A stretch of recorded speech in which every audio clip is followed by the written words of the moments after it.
Everyone, welcome to our YouTube channel Success Hacker. Again हम लोग एक मॉडरेट लेवल की पजल करेंगे और ये पजल भी आपको एग्जामिनेशन में देखने को इस टाइप की पजल एक्चुअली ये एग्जैक्टली पजल तो कभी नहीं मिलेगी देखने को। ये या क्या, ये कोई भी पजल आप सॉल्व करोगे एग्जैक्ट पजल नहीं मिलती कभी भी।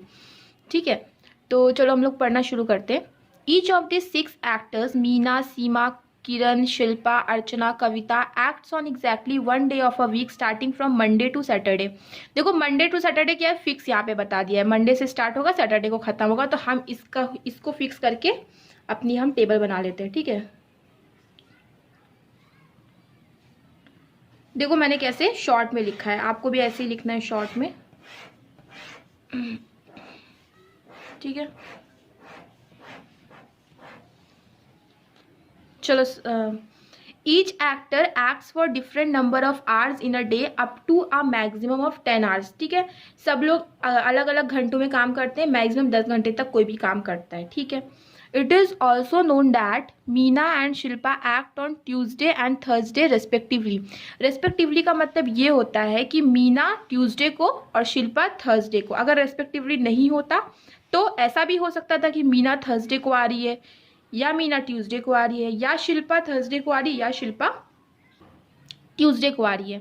तो हर शब्द का एक मतलब होता है, तो रेस्पेक्टिवली का मतलब ये होता है। तो मतलब मीना ट्यूसडे को ही आएगी और शिल्पा थर्सडे को ही आएगी। ओके, ये पता चल गया हमें।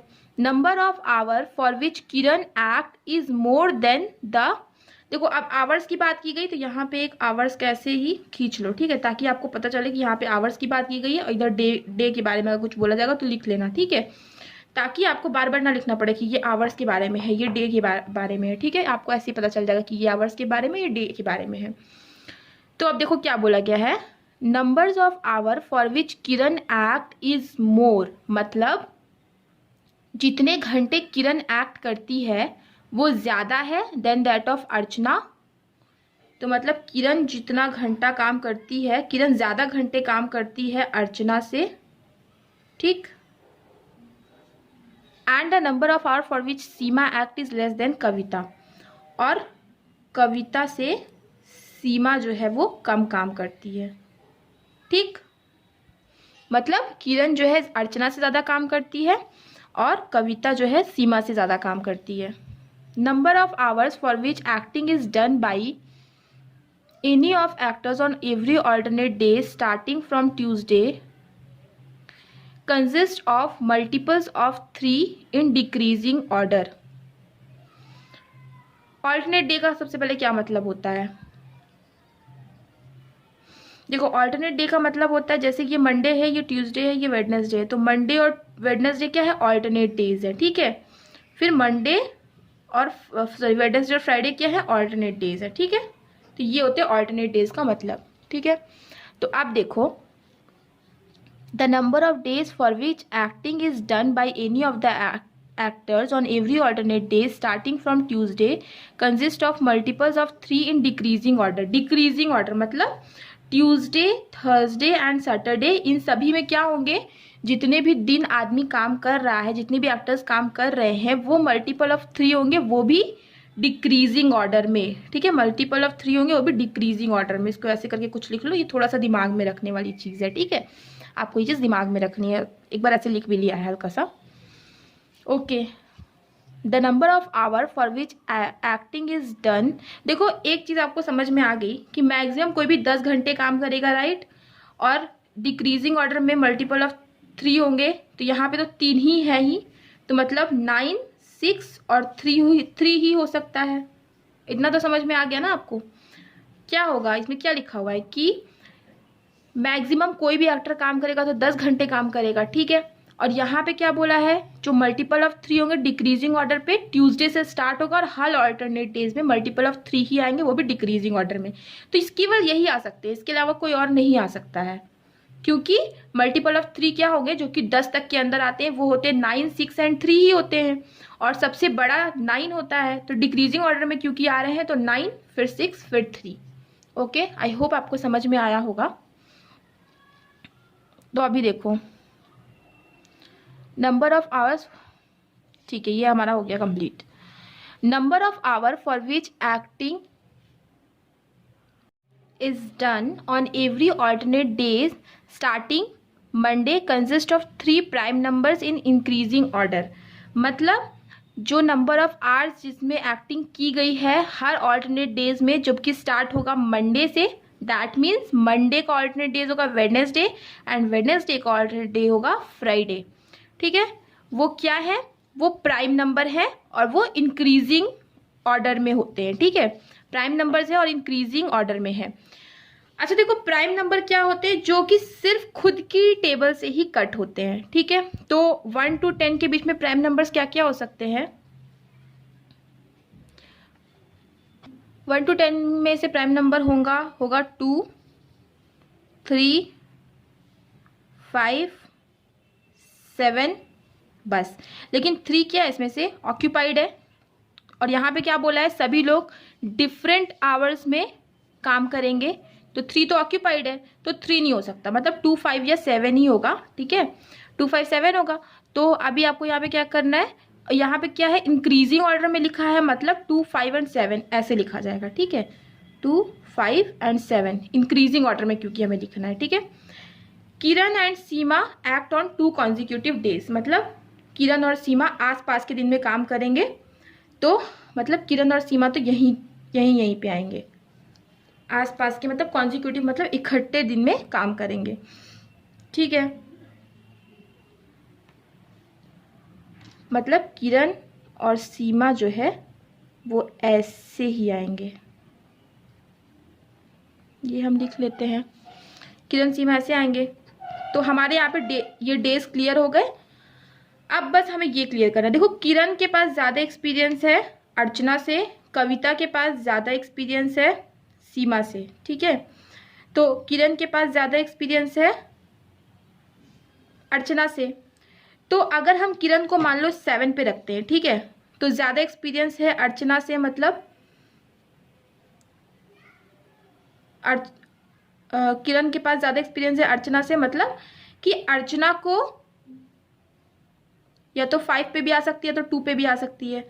ठीक है, और अगर हम किरण को यहाँ पे रखते हैं, तो किरण के पास क्योंकि ज़्यादा एक्सपीरियंस है अर्चना से, तो अर्चना केवल यहाँ पे आएगी। ठीक है, अब देखो कविता के पास भी ज़्यादा एक्सपीरियंस है सीमा से, तो अगर हम सीमा को यहाँ पे रखते हैं तो कविता यहाँ पे आएगी, और हम अगर सीमा को यहाँ पे रखते हैं तो कविता के लिए कोई भी जगह नहीं बचती है। राइट, तो चलो एक बार हम लोग करके देखते हैं, एक पॉसिबिलिटी बना देते हैं, तब आप लोग को ज़्यादा अच्छे से क्लियर हो पाएगा। देखो, ये है मीना और ये है शिल्पा। देखो, एक बार हम किरण को यहाँ पे रख लेते हैं और सीमा को यहाँ पे रख लेते हैं, और एक बार हम सीमा को यहाँ पे रख लेते हैं और किरण को यहाँ पे रख लेते हैं। ठीक, अब क्या बोला, किरण के पास ज़्यादा एक्सपीरियंस है अर्चना से, किरण के पास ज़्यादा एक्सपीरियंस है अर्चना से, तो मतलब इस केस में अर्चना यहाँ पे आ जाएगी। ठीक, और कविता को यहाँ आना पड़ेगा। अब इसमें देखो, किरण के पास ज़्यादा एक्सपीरियंस है अर्चना से, तो अर्चना यहाँ पे दोनों पे आ सकती है। ठीक है, और यहाँ पे क्या बोला, कविता के पास ज़्यादा एक्सपीरियंस है सीमा से, तो इस केस में क्या हो गया, कविता केवल यहीं पे आ सकती है, क्योंकि सीमा का पास एक्सपीरियंस एक्सपीरियंस बोल रही हूँ, मतलब ज़्यादा आवर्स काम करती है कविता, ज़्यादा आवर्स काम करती है सीमा से, तो दैट मीन्स कविता यहीं पे आ सकती है। अब कविता यहाँ पे अगर आएगी तो अर्चना यहाँ पे आएगी, तो किरण जो है ज़्यादा घंटे काम करती है अर्चना से, ये पॉसिबिलिटी भी बन गई, और कविता जो है वो ज़्यादा घंटे काम करती है सीमा से, ये पॉसिबिलिटी बन गई। इसमें देखो, कविता ज़्यादा घंटे काम करती है सीमा से, क्या पॉसिबिलिटी बन पाई? नहीं बन पाई, तो इसलिए ये वाला हो जाएगा रॉन्ग और ये हमारा हो जाएगा राइट। तो let's move to our next puzzle. देखो, इसमें क्या लिखा हुआ है, ये 8 पर्सन्स की पजल है, जो कि 3 डिफरेंट कॉलेजेस में, 8 पर्सन्स के बारे में है ये पजल, जो कि 3 डिफरेंट कॉलेजेस में पढ़ते हैं। कॉलेजेस का नाम है glory college, elite college, imperial College of arts, और वो लोग 3 डिफरेंट ब्रांड्स के मोबाइल फ़ोन्स इस्तेमाल करते हैं, जो कि है सैमसंग, ब्लैकबेरी और Apple.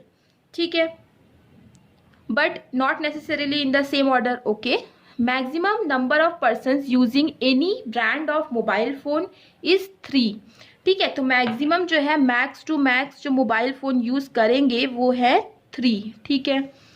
For each brand of mobile phone there are at least 1 male, मतलब कम से कम एक मेल और एक फीमेल होने ही चाहिए, ठीक है।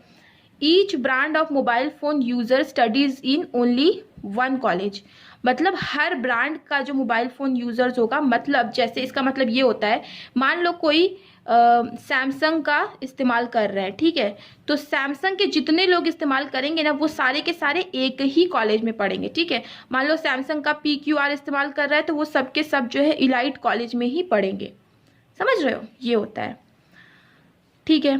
Only V and Q are studying in Imperial College of Arts. तो देखो अब यहाँ पे कॉलेज की बात की गई तो हम कॉलेज को ही बेस बना लेते हैं, ठीक है। इंपीरियल कॉलेज है, इलाइट कॉलेज है और ग्लोरी कॉलेज है, ठीक है। अब देखो इसमें क्या बोला गया है, only V and U's sister are studying in Imperial College of Arts. Imperial College में केवल V और यूज सिस्टर पढ़ेगा, ठीक है। मतलब ये क्या होगी, लड़की, और ये क्या होगा, लड़का। देखो मैंने आपको पहले से ही बताया था कि मैं जो बॉयज़, मेल और फीमेल्स को रिप्रेजेंट करती हूँ, ये मैं बहुत दिन से रिप्रेजेंट करती हूँ, तो मेरी यही आदत पड़ गई है कि मेल को मैं प्लस से रिप्रेजेंट करती हूँ, गर्ल्स को मैं माइनस से रिप्रेजेंट करती हूँ, ठीक है। तो इंपीरियल कॉलेज में केवल यही दोनों पढ़ेंगे, तो यहाँ पे और कोई नहीं आएगा, ठीक है। Okay. Q and T are using the same mobile phone but it is not Samsung, मतलब Q और T जो है वो सेम मोबाइल फ़ोन यूज़ कर रहे हैं लेकिन वो सैमसंग नहीं है, ठीक है। सेम फ़ोन लेकिन वो सैमसंग नहीं है, ठीक है। आप भी अपना कुछ भी ऐसे बनाकर लिख सकते हो कि Q और T जो है सेम फ़ोन यूज़ कर रहे हैं लेकिन वो सैमसंग नहीं है। Q and T same mobile phone but it is not Samsung. R who is a female and P are studying in the same college, मतलब R और P जो है वो दोनों सेम कॉलेज में पढ़ती है और R जो है वो फीमेल है, ठीक है। यहाँ पे कॉलेज की बात की गई है तो ऐसे करिए कॉलेज। वैसे आप चाहते तो वैसे भी लिख सकते थे कि एक तरफ कॉलेज लिख लो, एक मोबाइल फ़ोन लिख लो, जिसके बारे में जो दे फटाफट बता दो, तो ऐसे ही कर रहे हैं, ठीक है। इस तरफ कॉलेज हम लिखेंगे, इस तरफ फ़ोन्स के बारे में लिखेंगे। तो R who is a female and P are studying in the same college but not in Glory College, ठीक है। लेकिन ग्लोरी कॉलेज में नहीं पढ़ रहा है तो हम ये समझ चुके हैं कि ये इलाइट में ही पढ़ता होगा, क्योंकि यहाँ पे तो 2 ही लोग पढ़ेंगे जिसके एक का नाम हमें पता है, तो R और P दोनों यहाँ आ नहीं सकते, मतलब ये लोग इलाइट कॉलेज में ही पढ़ रहे हैं, ठीक है। तो R who is a female, P are studying in the same college but not in Glory College. P and P's brother W, P और P का भाई W are using different band of mobile phone, ठीक है। P और P का जो भाई है W, वो मतलब देखो अब इससे ये समझ में आ गया कि W जो है वो क्या है, एक मेल है, ठीक है। और P का ब्रदर भी कौन है, वो है W है, ठीक है। ये चीज़ हम लिख लेते हैं, हो सकता है आगे चल के काम आए, फिलहाल तो इसका हमें कुछ काम नहीं है, ठीक है। ये दोनों डिफरेंट, एक चीज़ और लिखना है कि डिफरेंट मोबाइल फ़ोन यूज़ कर रहे हैं, ठीक है। डिफरेंट फ़ोन ये लोग यूज़ कर रहे हैं। 2 फीमेल्स आर यूजिंग ब्लैकबेरी, ठीक है। 2 फीमेल है जो कि ब्लैकबेरी यूज़ कर रही हैं, ठीक है। S does not use Samsung, S जो है वो सैमसंग नहीं इस्तेमाल करता है, okay. And P is a female, देखो P भी फीमेल है और क्या लिखा है, S सैमसंग इस्तेमाल नहीं करता, तो हम यहाँ पे लिख लेते हैं that S is not using Samsung, ठीक है। अब देखो यहाँ पे क्या बोला था कि R और P सेम कॉलेज में पढ़ रहे हैं, तो ये कंडीशन हमने नोट कर ली, इसको कैंसिल कर लो। अब यहाँ पे क्या बोला, Q और T जो है वो सेम फ़ोन यूज़ करेंगे, Q और T सेम फ़ोन यूज़ करेंगे। देखो Q T अब यहाँ नहीं आ सकते क्योंकि यहाँ पे केवल मैक्स टू मैक्स 3 ही लोग आ सकते हैं, Q T यहाँ पे भी नहीं आ सकते क्योंकि 2 ही लोग आ सकते हैं, दैट मीन्स Q और T तो यहीं पे आएंगे, ठीक है। और ये लोग सैमसंग यूज़ नहीं कर रहे हैं तो इसको यहाँ पे लिख लो कि ये लोग सैमसंग फ़ोन यूज़ नहीं कर रहे हैं, ठीक है। तो Q T यहाँ पे आ गए, इसको आप कैंसिल कर लो। 2 फीमेल्स हैं जो कि ब्लैकबेरी यूज़ कर रही हैं और S जो है वो सैमसंग यूज़ नहीं कर रहा है। अब देखो P का जो भाई है वो कौन है, W है, और ये दोनों डिफरेंट डिफरेंट फ़ोन्स यूज़ कर रहे हैं। देखो पी एक लड़की है और उसका भाई है डब्लू, ये दोनों डिफरेंट फ़ोन यूज़ कर रहे हैं, लेकिन आपको ये पता है कि डब्लू मतलब यहाँ तो नहीं आएगा क्योंकि ये दोनों डिफरेंट फ़ोन यूज़ कर रहे हैं। और जो एक ही कॉलेज में पढ़ता है वो एक ही फ़ोन यूज़ करता है, मतलब इलाइट वाले सारे के सारे एक ही ब्रांड के फ़ोन यूज़ करेंगे। दैट मीन्स कि डब्लू यहाँ नहीं आएगा। डब्लू यहाँ पे भी नहीं आ सकता क्योंकि यहाँ पे कोई ना कोई फीमेल आएगी, तो मतलब डब्लू कहाँ आएगा, डब्लू आएगा यहाँ पे। ठीक है, तो P और P का भाई जो W है वो दोनों डिफरेंट फ़ोन्स यूज़ करते हैं, तो ये दोनों यहाँ पे सेट हो गए। तो बस अब इसको हम, ये वाली कंडीशन भी हमने सेट कर ली, तो इसको हम क्रॉस कर देते हैं।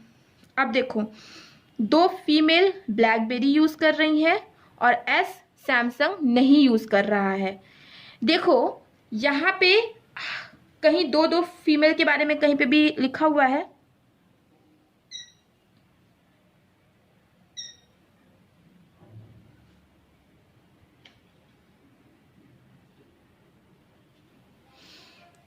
ठीक है। अब देखो एक चीज़ हमें यहाँ पे हमें पता है कि हर ब्रांड के मोबाइल फ़ोन कभी ना कभी कोई ना कोई एक मेल और एक फीमेल उसमें होना ही होना है। तो देखो यहाँ पे दो फीमेल हो गई है तो एक मेल यहाँ पे होगा। अब यहाँ पे बोला गया यू की सिस्टर यहाँ पे आएगी, दैट मीन्स यू यहीं पे आएगा। ठीक है, यू यहीं पे आएगा। अब बचा कौन है यू की सिस्टर के रूप में, PQRS, S यहाँ पे बचा है। ठीक है, तो S को हम यहाँ बैठा देंगे। S कौन है, यू की सिस्टर है। ठीक है, अब देखो S जो है वो सैमसंग इस्तेमाल नहीं करता और सैमसंग यहाँ पे भी नहीं आएगा, तो मतलब सैमसंग कहाँ पे आएगा, सैमसंग यहाँ पे आएगा। ठीक, अब देखो दो फीमेल हैं जो कि ब्लैकबेरी यूज़ कर रही है। अब आपको ये पता है कि यहाँ पे एक मेल और एक फीमेल है, तो दो फीमेल यहाँ नहीं आ सकती, पर यहाँ पे दो फीमेल आ सकती है। तो ये लोग क्या यूज़ कर रही हैं, ब्लैकबेरी यूज़ कर रही हैं। ठीक है, और ये लोग क्या यूज़ कर रहे हैं, ये लोग एप्पल यूज़। ओके, सो ये पज़ल काफ़ी अच्छी पज़ल है, ये मेंस के एग्ज़ाम में भी ये पज़ल आ चुकी है। ओके, ये 2017 या 2018 के मेंस के एग्ज़ाम में भी क्लरिकल लेवल के एग्जामिनेशन में आई है, तो काफ़ी अच्छी पज़ल है। इसको आप लगाना, खुद से ट्राई करना। ठीक है, ऐसे अचानक से जब कोई पज़ल आ जाती है ना तो वो थोड़ी सी टफ लगती है। तो बस आज के लिए इतना ही। Thanks for watching.